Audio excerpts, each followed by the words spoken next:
Сіздердікі 2 кишилик жолдомо экен, э? Кимдер барат? Кайга барабыз? Апей, 2 кишилик бекен, э? Ооба. А биз 3 кишибиз да. Ай, өкүл атаңа чалчы.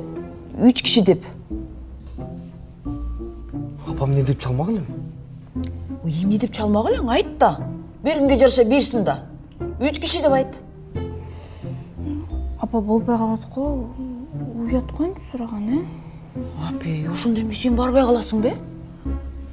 А мейли анда тиги 2 кишиге дей бериңиз. Макул. Балам экөөбүз барып эс алып келели. Жок, мен барам.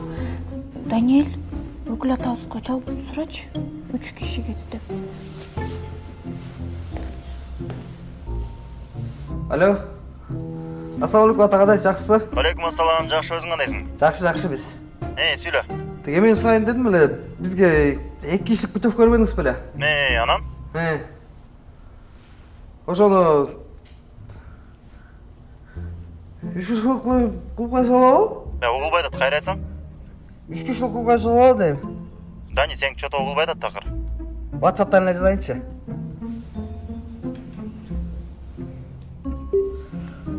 Алло, ата, assalomu alaykum дагы бир жолу.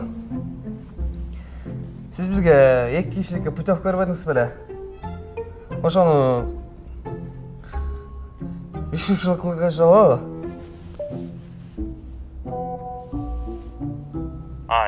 Макул болот.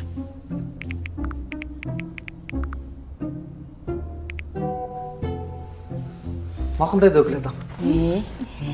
Анда биз